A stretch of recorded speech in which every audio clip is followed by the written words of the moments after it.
ঘৃণা হয়। আবার যদি তার কাছে আমাকে অহংকারী করে তোলে তখন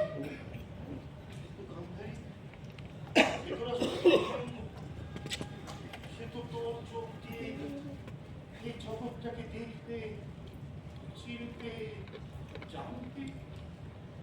তুই যদি নিজেই অন্ধ হয়ে থাকিস তো আরো দুর্বল হয়ে